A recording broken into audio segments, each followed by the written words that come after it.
আয়াত 12 ওয়াল হাব্বু যুল আসফি ওয়ার রাইহান।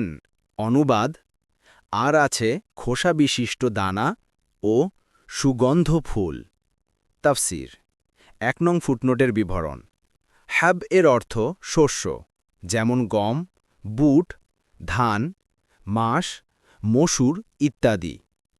আসফ সেই খোসাকে বলে যার ভিতরে আল্লাহর কুদরতে মোড়ক বিশিষ্ট অবস্থায় শস্যের দানা সৃষ্টি করা যায়।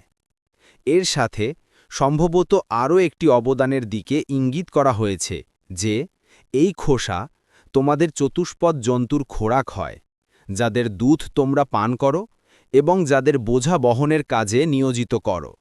কুর্তুবী, ফাথুল কাদির, সাদি। 2 নং ফুটনোটের বিবরণ।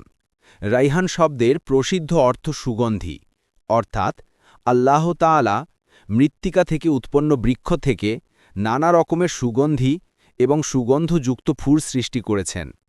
তাছাড়া রাইহান শব্দটি কোনো কোনো সময় নির্যাস ও রিজিকের অর্থেও ব্যবহৃত হয়। তখন অর্থ হবে আল্লাহ তাআলা মাটি থেকে তোমাদের জন্য রিজিকের ব্যবস্থাও করেছেন।